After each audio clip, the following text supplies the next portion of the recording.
Moi, je m'appelle Thomas, j'ai 30 ans, j'habite à Paris, je suis comédien et depuis 2020, je suis parrain d'un petit garçon qui s'appelle Keyer. Je parraine Keyer depuis 4 ans, puisque ça a commencé en 2020, et c'est un petit garçon qui habite au Pérou. Tout est parti un petit peu pendant le Covid et en voyant un petit peu ce qui se passait un peu partout dans le monde, j'ai eu l'envie de moi aussi, on va dire pas mettre la main à la pâte, mais en tout cas contribuer un petit peu à aider ce qui se passait ailleurs. Et je voulais faire quelque chose qui pouvait laisser une trace, en tout cas que je pouvais suivre. L'avantage de France Parrainage, c'est que voilà, je pouvais parrainer un enfant et suivre son évolution et l'accompagner vraiment tout au long de sa vie ou d'une partie de sa vie. Et c'est pour ça que du coup, j'ai choisi de parrainer un enfant plutôt en bas âge, parce que je voulais vraiment l'accompagner finalement depuis le début entre guillemets de sa vie jusqu'au plus loin possible, quoi. C'est vrai que via l'association, il y avait plusieurs pays qui étaient proposés. Moi maintenant, même si je sais qu'ils proposaient des traducteurs ou des choses comme ça pour simplifier les échanges, moi je voulais pouvoir avoir des échanges directs avec lui et avec sa famille. J'ai eu la chance via l'école de parler espagnol, donc c'est pour ça que je me suis dirigé vers le Pérou pour avoir des échanges finalement plus simples avec mon filleul. L'enfance finalement c'est court par rapport à toute la vie qu'on a et moi je considère que c'est vraiment la phase où on est le plus, la période de notre vie en tout cas, où on est le plus insouciant, où on rêve le plus, où on imagine le plus de choses. Et c'est vrai que je me dis aussi que on n'a peut-être pas tous la chance de pouvoir rêver de la même façon partout où on est dans le monde. Et si via ce parrainage, je peux l'aider lui en tout cas à pas spécialement à rêver un peu plus, mais en tout cas avoir un confort de vie qui lui permette de peut-être un peu plus s'amuser et d'avoir une vie un peu plus légère sur certains points, pour moi c'est gagné, quoi. Juste ici, là. Donc c'est un petit garçon qui a 9 ans maintenant, qui vit au Pérou et le principe de ce parrainage, c'est de pouvoir l'aider à avoir accès aux soins médicaux et aussi à la scolarité. Ce qui est d'ailleurs trop cool parce que de temps en temps, je reçois ses bulletins de notes, tout ça. Donc je peux vraiment suivre son évolution tout au long et ça, franchement, c'est trop chouette. Très régulièrement, on reçoit des courriers, j'allais dire moins personnels, mais en tout cas qui s'adressent, je pense, à tous les parrains et marraines qui ont des filleuls au Pérou. Qui nous parlent un petit peu de la situation là-bas. De ce que j'ai cru comprendre, ils sont surtout dans une situation politique qui est un petit peu compliquée. Au niveau de Keyer, je sais qu'il vit avec son papa, sa maman, ses 2 grandes sœurs et son petit frère dans une maison. C'est vrai qu'on a quand même des fiches détaillées sur le type d'habitation, la qualité de vie ou les choses comme ça. Moi, ce qui m'intéressait aussi chez France Parrainage, c'est qu'on avait la possibilité d'échanger avec nos filleuls. Je ne l'ai pas encore rencontré, mais je sais que ça, c'est dans un de mes projets futurs. J'attends qu'il grandisse un petit peu. Mais je sais qu'un jour, je pense que j'irai au Pérou pour le rencontrer. Mais du coup, pour le moment, nos échanges, c'est surtout des courriers. Donc lui, pour le moment, comme il est encore jeune, c'est souvent sa maman ou ses grandes sœurs ou son papa qui écrivent les courriers pour lui. Mais ça n'empêche que j'ai certains courriers quand même où il signe à la fin. Je lui apprends un petit peu de temps en temps maintenant des mots de français aussi, donc je sais qu'il essaie de les remettre un petit peu et je reconnais que c'est lui qui écrit. Mais sinon, voilà, depuis le tout début, lui m'envoyait aussi soit des photos, soit des dessins. J'ai reçu beaucoup de dessins.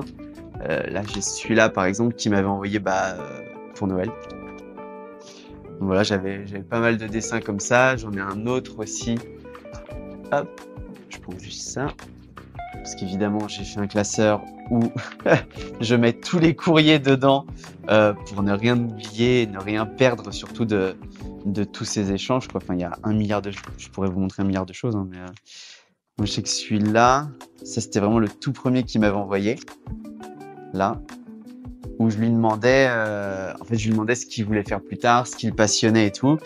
Et en fait, il m'avait fait donc le dessin d'une voiture de police en me disant que lui, plus tard, voulait être policier parce que son grand rêve, c'était justement de pouvoir aider les gens et de leur venir en aide. J'avais trouvé ça beaucoup trop mignon, quoi. Et là, c'est lui, là, avec son petit frère.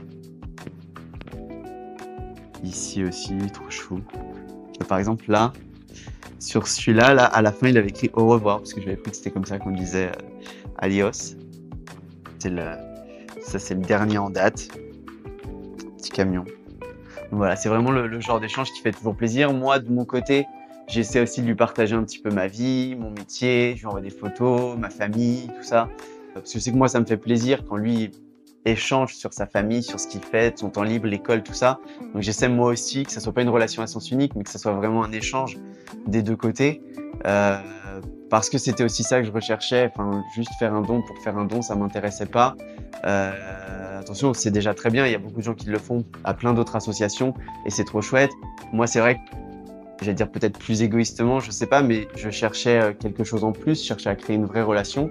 Et tous les ans, on reçoit des fiches détaillées sur son état de santé, sur voilà, sur tout ça, pour vraiment le suivre au mieux. Donc ouais, non, tous ces petits dessins là, ces photos, c'est précieux parce que c'est vraiment c'est des souvenirs concrets et marquants, quoi. Mais c'est vrai que j'ose imaginer que c'est peut-être un peu plus de confort, peut-être au niveau de, voilà, de sa scolarité, que ce soit pour acheter du matériel, peut-être, j'en sais rien, pour le transport, pour y aller, et tout ce qui est fourniture, parce qu'on le sait, on le voit nous quand on est à l'école et qu'on a des sacs à dos qui pèsent 10 kilos parce qu'on a 1 milliard de livres dedans. Bah, tous ces livres-là, tous ces accessoires-là, les crayons, les machins, il faut les acheter. Donc voilà, je pense que c'est ça aussi que ça lui permet de son côté. Pour nous, c'est vrai qu'acheter un crayon de papier, des fois, c'est rien. Pour d'autres, bah, c'est déjà beaucoup. Et je pense que voilà, tout ce parrainage l'aide à ça aussi. Je pense que c'est vraiment juste des choses, enfin juste, pareil, toujours entre guillemets, mais euh, en moins à se soucier peut-être pour lui et justement pouvoir vraiment plus se concentrer sur son apprentissage. Plus, enfin, franchement, je suis hyper fier. Tous les courriers que je reçois, tous les bulletins les bilans de compétences et tout, à chaque fois, je vois qu'il a des bons résultats ou s'il avait des difficultés sur certaines choses, je vois que la fois suivante, bah, il a un peu plus travaillé et du coup, il progresse là-dessus. Moi, je sais qu'aussi, des fois, je lui dis, c'est important de bien travailler voilà, pour qu'après aussi, il puisse finalement avoir la vie qu'il choisit et pas une vie qu'il a par dépit. Euh, c'est vrai que l'éducation, c'est hyper important pour ça. Et c'est aussi ce qui m'a motivé à faire ce parrainage.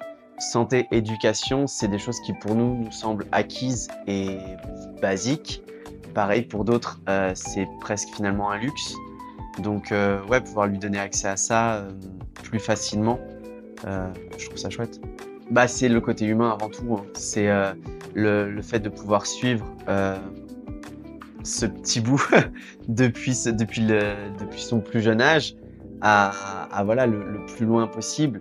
Je sais pas ce qu'il voudra faire plus tard. Comme je vous disais là tout à l'heure, il me disait qu'il voulait être policier. Donc il avait 5 ans quand il me disait ça. Est-ce que ça sera pareil quand il sera plus vieux? Je ne sais pas. Mais, euh, mais en tout cas, ouais, je veux juste l'accompagner le plus loin possible pour qu'il fasse vraiment ce qu'il a envie de faire.